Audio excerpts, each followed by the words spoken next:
Welcome to Praddy's tutorial.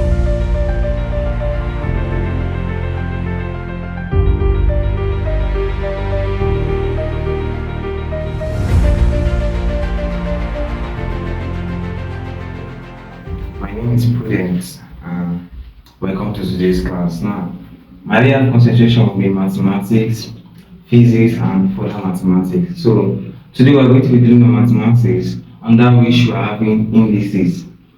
So, let's start with indices. And what does the word indices mean? First of all, the word indices was discovered in the year 1969 by a man called Samuel Jake. So for those of you who can't spell the word indices is discovered by a man, Samuel Jake, in the year 1969. So you can take this down. The word indices is discovered by a man, Samuel Jake, in the year 1969. So what does the word indices mean? Indices is just the plural form of the word index. I think I should take this slide. Indices is the plural form of the word index. Indices is the plural form of the word index. Or you can call it your exponent. Exponent or power. It's just the plural form of the word index, which is commonly known as your exponent or power. Now, what does the word index mean? What does the word index mean? Index simply means that small number you see at the top right corner of your number, of base number, to say the small number you see at the top right corner of a base number. Take for instance, now we are doing something like 2 raised to the power of 4. 2 raised to the power of 4. Now, the 2 here is known as the base number. The 2 here is known as the base number. While the power of 4 is not commonly known as the index, or we call it the exponent. Now, what does index define when it's being seen at the top right corner of a number? It defines how many times the base number multiplies itself. It defines how many times the base number multiplies itself. Take for instance, now we're having here 2 raised to the power of 4. What does this power of 4 here simply mean? It simply means you multiply the base number 4 times. Basically, if I should do 2 times 2 times 2 times 2. So that is just the work of index. It's just telling us how many times the base number multiplies itself. So even though we're having here 2 raised to the power of 6, it's telling us that we should multiply 2 into 6 places. That is what the word index means. Now, with this, let's take some few laws of indices and then we'll solve some examples. Let's take some few laws of indices and then we'll solve some examples. Now, we have about 5 laws of indices. And the first law comes to the multiplication law of indices. The multiplication law of indices. The first law of indices is known as the multiplication law of indices. Now, take for instance, we're having a random variable, let's pick x raised to the power of a, multiplying x raised to the power of b. What does this law imply? It says you should take a common base and then you sum the power. You take a common base and then you sum the power. And let's apply this in terms of real numbers. Let's take for instance, we're having 2 raised to the power of 3 times 2 raised to the power of 2. What do? You take a common base and you sum the power. That gives us 2 raised to the power of 5. And commonly 2 raised to the power of 5 is written as 32. Now next up, we have the division law of indices. We have the division law of indices. Division law of indices. Now let's also use the same variable. Take for instance, we're having x raised to a divided x to the power of b. What you do here, you take a common base and then subtract powers. You take a common base and subtract the powers. Take a common base and subtract power. Next up, we have the third law of indices, known as the negative power law of indices. Please pay attention here. We have the next law of indices, the negative power law of indices. Negative power law of indices. Let's take for instance, we're having a variable x with the power of -1 here. The -1 here simply means 1 all over this same base number raised to the power. The minus here simply means 1 all over this base number raised to that same power. So this can also be written as 1 all over s raised to the same power raised to 1. Take for instance, now this power is being changed to 2. That is x raised to the power of -2. Nothing changed. Also applying the same idea. That is 1 all over s raised to the power of 2. Also, if we're having, let me say, x all over y raised to the power of minus 1, what do we do in such a case here? Now, I told you that the minus here simply means 1 all over this same fraction. Because here we're having a fraction. It simply means 1 all over this same fraction here raised to that same power. So here it simply means 1 all over x all over y, the same fraction, raised to that same power of 1. The minus just simply means 1 all over that same thing raised to the power of 1. So this can be written as from your board mass, we have 1 divide x all over y. And to change here from division to multiplication, what to do? What to take reciprocal. We take reciprocal, we're having 1 times x all over y. Sorry, 1 times y over x, which can also be written as y all over what? X. So you see, that's it. So instead of you to go ahead and simplifying this to this point, what you just do, what you just have in your mind is that when you're having something like this, you just simply take reciprocal from there. If you're having an expression x over y to the power of minus 1 or any other real number, let's say minus 1, so on and so forth, you just simply take reciprocal from there instead of going through this process and all of that. So now, next law of indices, let me just leave this here. The next law of indices we have the good law, the good power law of indices, the good power law of indices, the root power of indices. Now, if we're having an expression like this, whereby x is raised to what? A fraction power. This the fraction, the power fraction, the denominator at it is known as what? The root power. Yeah, the b now which the denominator of this fraction is known as what? The root power. So we're having the b root of x, the b root of x raised to the power of a. This is what the root power law states. We are having a random variable, let's say x raised to the power of a over b. The b which is the denominator of the fraction power is known as the root power raised to the power of a. And lastly, the last one we're having here is known as what? The zero power law. The last one of indices we have here we've taken is known as what? The zero power law of indices. So if you guys are following me, the zero power law of indices. If it, for instance, we state that anything raised to 0 is 1. Any number raised to 0, or that is an infinite number raised to 0 is 1. So if we're having a variable raised to 0, 1, even though it's an algebraic expression, let's say for instance 2 is the power of x raised to 4 plus 3x raised to 6 minus 4x raised to 8 plus 4xy raised to the power of 0 also gives us what? 1. So anything at all raised to the power of 0 is 1. So if you write in, please copy fast. So now we'll take some few questions as we proceed. We'll take some few questions. These are the 5 laws of indices we are going to apply in solving problem in today's class. So yeah, copy fast please, because I'm about to wipe. I want to wipe it already. So these are the few laws of indices. So let's take down some questions and provide solutions to them. So I think we're having 3 questions here. I'll be very quick. So the first question I have here, it says find the value of the expression. Find the value of the expression where s is equals to minus 3 over 4. It says find the value of the expression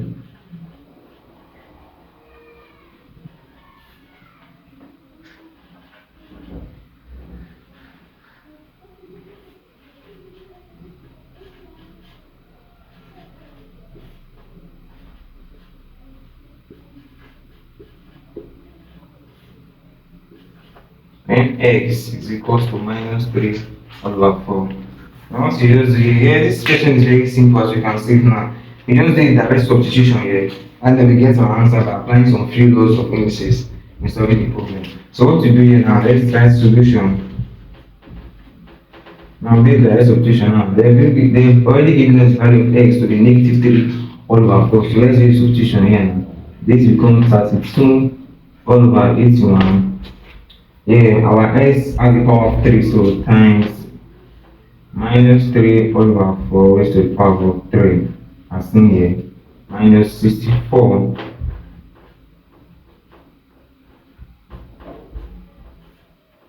raised to the power of 2, minus 81 all over 16 times minus 3 over 4 raised to the power of negative negative. This power of negative 3.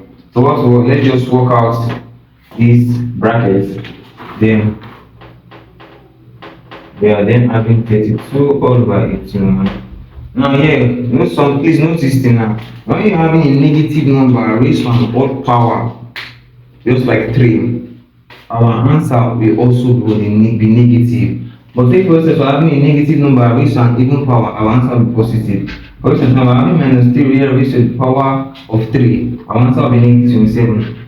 If for instance we're having minus 3 raised to the power of 2, or rather 4, any even number, yeah, our answer was positive. We have minus 3 here, which is power of 2. Our answer was positive 9, not negative 9. So anytime you're having a negative number raised to an odd power, the answer will always be negative. While anytime you're having a negative number raised to an even power, the answer will always be positive. So having a negative 27 all over 4 to the power of 3 gives us 64.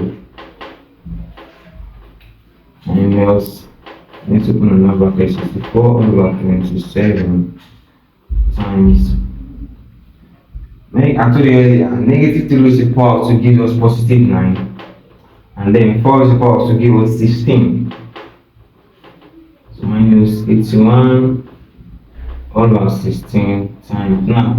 Now what law of indices we apply here now? The law of indices we are going to apply here is known as the negative power law of indices. Where I earlier told you that if you are having an expression from the negative power law, if you're having an expression like this, what do you do now? You take reciprocal instead of simplifying. I told you earlier that the negative sign here simply means 1 all over that same expression which should have power, but the negative sign being eliminated out. Or as long as you have already putting 1 all over that same expression which should be same power, the minus sign is already out. So what you do, you just take reciprocal which should be same power. You take reciprocal which should be same power. So if you want to take reciprocal here now, 4 comes up and minus 3 goes and with the power of 3. So we're going to have here 64 all over minus 27. That's what we're going to have here. 64 all over minus. You can work it out on your own, but just for space, you can work it out on your own. Just take 1 over this same equation which is the same power. So let's break down the bracket. So what can go here? 27 here gives us 1. 27 here gives us 3. 62 here gives us 1. 162 here gives us 2. Yes. 9 here gives us 1. 9 here gives us 3. 16 here gives us 1. Why 16 here gives us 4. 16 here gives us 1 also. 16 here gives us 4. 27 here gives us 1. 27 here gives us 3.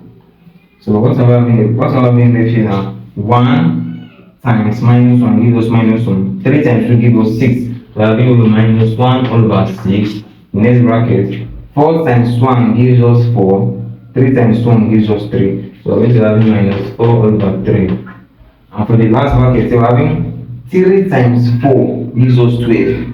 And denominator, we're having 1 times minus 1 gives us negative 1. But look at after the bracket now, we're having a negative sign. And from the directed number, you know that when minus multiplying minus, you give us what? Plus. So we're having a negative sign, we're having a negative sign inside the bracket, so that becomes plus 12, no longer minus 12, it becomes what? Plus 12. And what's up next now? You take LCM from here. You take LCM. Now the LCM of 6 and 3 is 6. The LCM of both 6 and 3 is 6. So 6 divided 6 is 1. 1 times negative 1 gives us negative 1. 6 divided 3 gives us 2. 2 times negative 4 gives us negative 8. And 6, yeah, we're having an invisible one here, please note. We're having an invisible one here. 6 divided 1 gives us 6. 6 times positive 12, it gives us positive what? 72. So this is written as minus 9 plus 72 all over what? 6. So this gives us 63 all over 6, which is equals to, what can go now? 3 can go down and 3 can go up. 3 into the up one will give us 21 and 3 here will give us 2. So this can be written as a mixed fraction 10 raised to the power of 1. Sorry, 10 raised to what? 1 over 2. 10 1 over 2, sorry. In mixed fraction, this is 10 1 over 2. So either way, they are still correct. So our next question, okay, so our answer is A. So our next question goes like this. If 18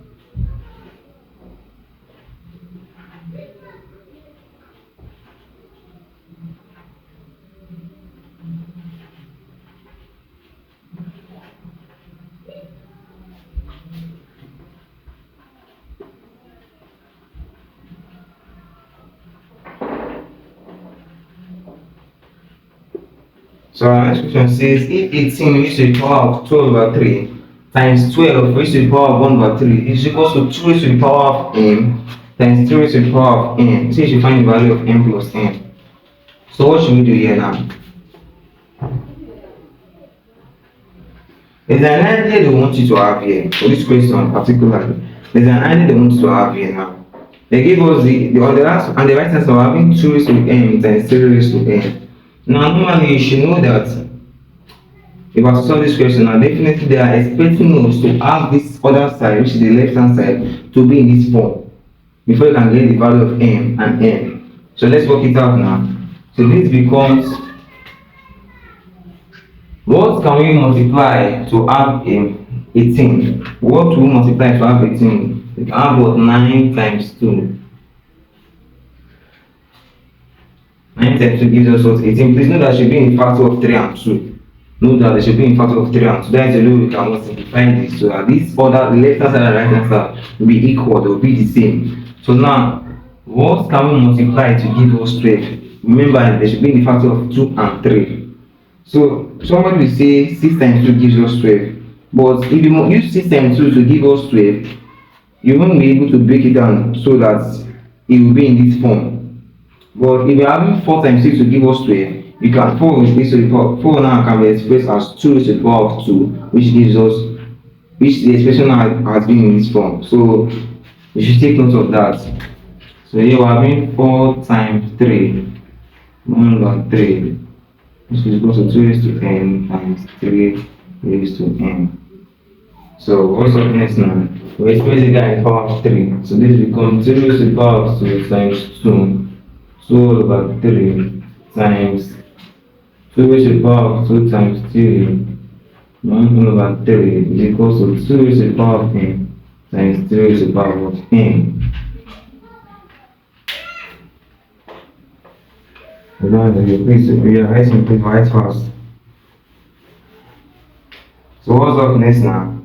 You use this power outside to multiply each number, each base number power inside of the bracket. Within the bracket, you use the number, the power outside to multiply to the power inside the bracket. So for the 3, I'm going to have 3 raised to the power of 2 times 4 over 3 gives us 3 raised to the power of 4 over 3.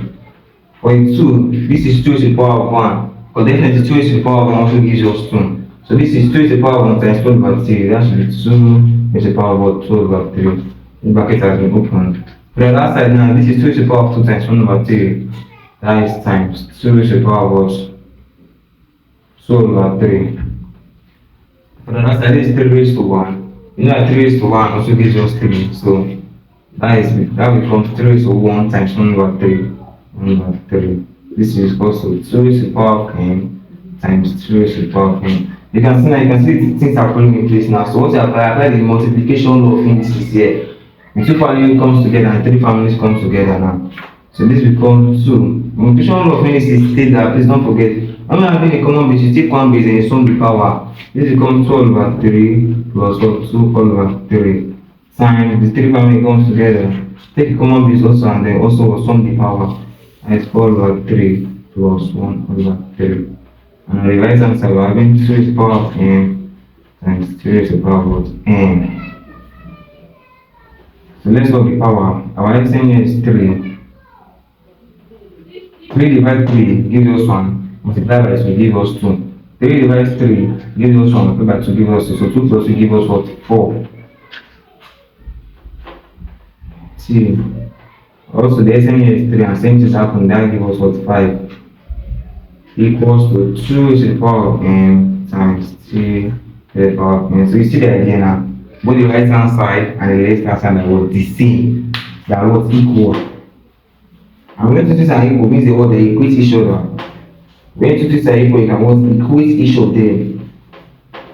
So you see now the idea is this now.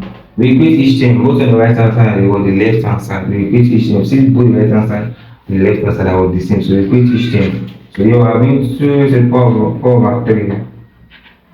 Which is what? 2 raised to the power of n. And then we are having 3 raised to the power of 5 over 3 is equals to what? N. 3 things, sorry. So 3 strike out 3 and 2 strike out 2. So what's left here is that we're having 4 over 3 equals to n, which in turn can also be written as m equals to 4 over 3, since that was equal. So n now is equals to what? 5 over 3. And the question says you find the value of what? N plus n. So this becomes therefore n plus n will then be equals to 4 all over 3 plus 5 all over 3. This becomes 9 all over 3, which is equals to 3. So that is the answer. So let's take our last question and we'll close for today's class. Let's take our last question and then we'll close for today's class.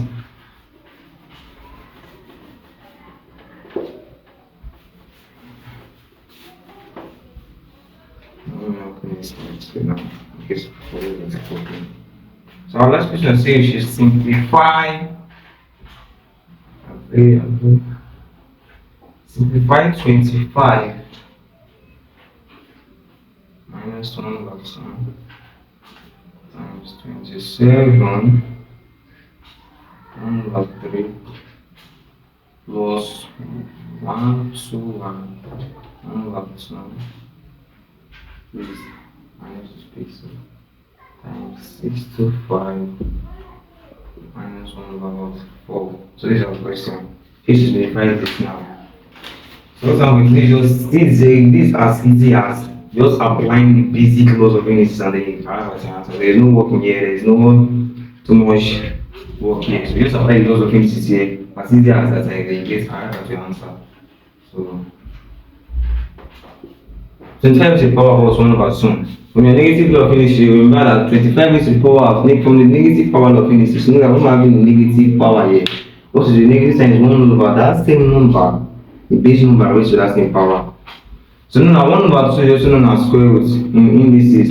1 over 2 is what? Square root. 1 over 3 is cube root. 1 over 4 is fourth root. And that is how it goes. And that is how it goes. So 1 over 2 is also known as what? Square root. So in essence, what this means 1 all over the square root of what? 25. Yes. 1 over the square root of 25 times 1 over 3 is now the cube root of 27. And what the cube root of 27 plus, now we can put this in brackets. This having a quotation here means that what different.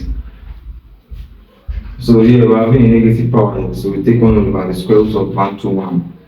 1 over the square root of 1 to 1 times also a negative power here, 1 all over the fourth root of 6 to 5. 1 all over the fourth root of 6 to 5. Hope you are following. So what's up next now? Square root of 25 is what? 5. That is 1 over 5. The cube root of 27 over 3. You can push a calculator for that. Cube root of 27 over 3.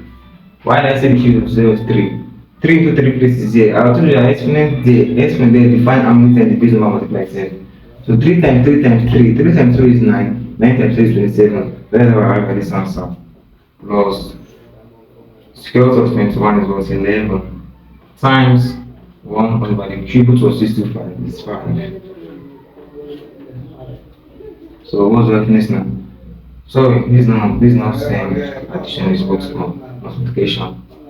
So multiply here gives us 3 over 5, and on the other side we're having 1 all over 55. 1 all over what? 55.